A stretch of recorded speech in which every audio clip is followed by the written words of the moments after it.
everybody, today is February 17th and it is now 10 p.m. We were supposed to get on the plane about an hour ago, but the flight's been delayed because of the weather.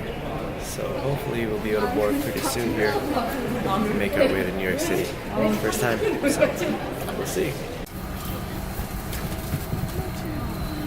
Hey everybody, it's now February 18th. It is, what now? 8 o'clock, 9 o'clock in the morning, something like that. It's a public service announcement to tell you guys not to take the red-eye flight because it's absolutely brutal. There was like a ton of turbulence last night. I think we only got 2 hours of sleep, so yeah. I give in to the lesser fight. My body aches to be satisfied. My weakness comes and goes. My weakness comes and goes. Since we took the red-eye flight from LA to New York, we landed pretty early in the morning, so the first thing on our agenda was to find some breakfast. We happened to stay close to one of New York's best bagel shops, Ess-a-bagel. This Austrian bakery has been a New York staple for the last 40 years and serves up award-winning food. And with a line this long out the door, they must be doing something right with their bagels.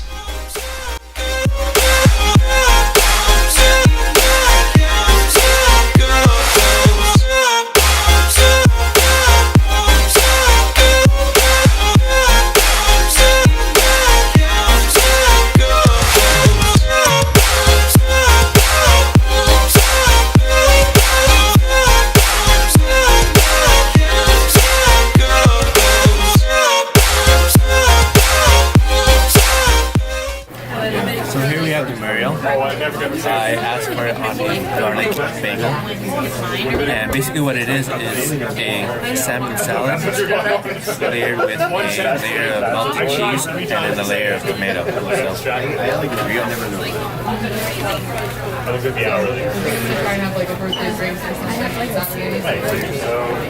So, so right away, you can definitely taste the salmon. And this garlic bagel, it's so soft on the inside, it's super crispy on the outside because it's toasted so well. And that cheese kind of cuts through all that richness. Yeah, it's really good. We just finished breakfast at Ess-a-bagel. Really, really good stuff. I think Natalia liked the signature a lot more than Muriel, but I thought they're both equally good. Now we're going to be heading over to the Metropolitan Museum of Arts. We're going to be taking the subway for the first time. So what do you think about that, honey? What was it? We're going to be taking the subway for the first time here. Hopping on 51st and Lexington. Be getting off somewhere in Grand Central Park. So, Central Park, Grand Central Park. Yeah, that's right, Central Park. Yeah. Alright, so see you guys on the other side here. So the Met didn't actually let us record any footage inside the museum, which is why we don't have any clips to show you guys. But that's okay, because overall we were not really the biggest museum or art buffs anyway. We still bought some tickets though, just to spend a little bit of time in there. And one of the reasons why we wanted to check out the Met was because of the location. It's located in Central Park, which was one of the main reasons why we wanted to visit. The Met itself doesn't have a set price on admission, but they recommend you to be as generous as you possibly can when you pay for your tickets. I think the recommended price is about $25 per person, but it's really up to you to decide how much you'd like to donate to enjoy the art that they have. Central Park was the real attraction for us. While we didn't have the time to rent a bike and bike around the park, is one of the things that we wanted to do, but we simply just didn't have enough time. We did enjoy some of the sights, like Belvedere's Castle, which you can see the footage here, provides an amazing view of the city skyline.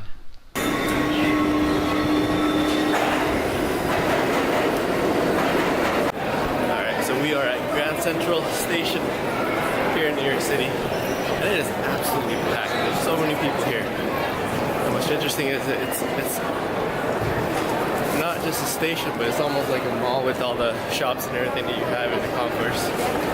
It's really interesting. But I'm about to turn around here and you see just how absolutely massive this place is. So take a look. Look at that. It is absolutely massive.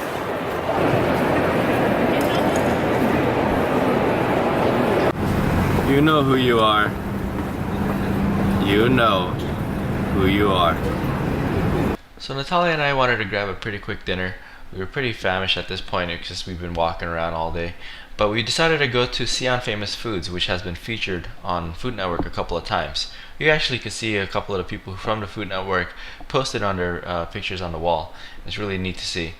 But they're really famous for their cumin lamb noodles. It's very spicy, very flavorful, and overall is really delicious. But just be really careful because it can be a touch spicy for those of you who can't handle the heat. You can ask them to tone it down just a little bit. I opted for a beef stew noodle, which is also very good.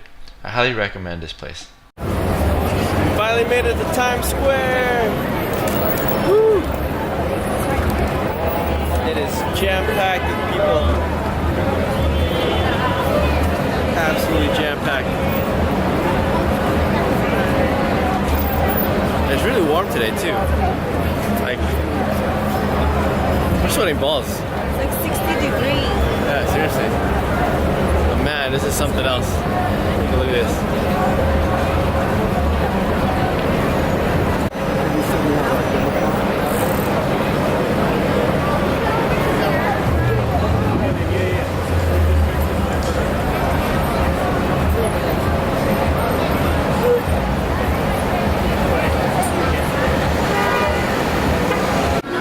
So we made it here to Staten Island Ferry. One thing you guys want to know if you want to go visit to New York, you don't actually have to go on a tour to go see the Statue of Liberty. You can actually take the Staten Island Ferry and it's actually completely free. At least that's what people were telling us. So we're going to go on there, take a look at the views, be able to see the Statue of Liberty. We're not going to be able to go down and actually see the Statue of Liberty on the island itself, but we'll go pass by. So we'll take a look and I'll show you guys what it looks like.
Next stop in the journey is Takoyaki NYC. It's not takoyaki, it's taiyaki. Oh, Taiyaki It's NYC. ice cream on a fish, what, fish bread? It's typically what you would see like as a red bean bread. They normally stuff it with red beans, but in this case they're gonna stuff it with ice cream. So we're gonna try this out. A long line, as you can see, right out the door. And it's in the middle of Chinatown. Feels a lot like home, actually.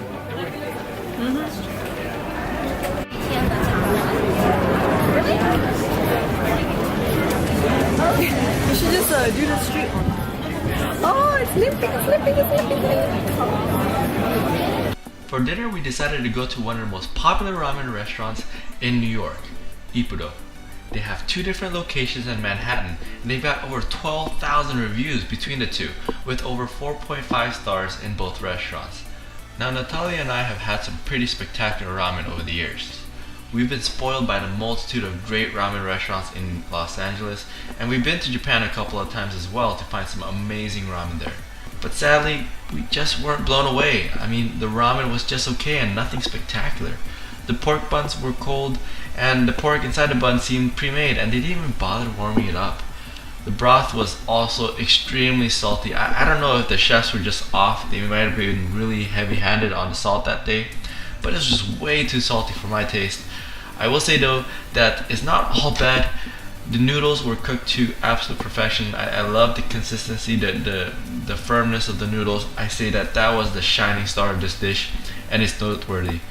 But you know, for a Sunday afternoon at 3 p.m. and an hour-long wait, and I understand that New York is a bit expensive, but this bowl is $15, and it wasn't a particularly big bowl either. So overall, I just don't understand why this place receives such high praise on Yelp.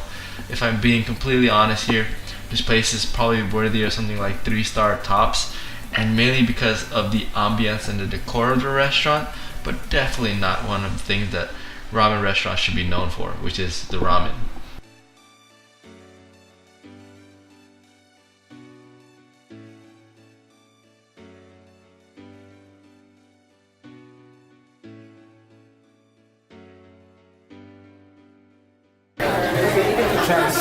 So Natalia here ordered the frozen hot chocolate, and I ordered a peanut butter hot chocolate. And you see, it's absolutely massive.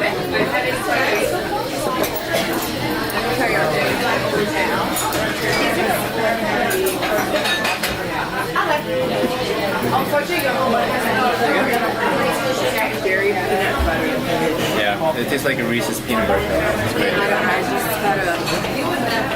Green cheese. It's so good.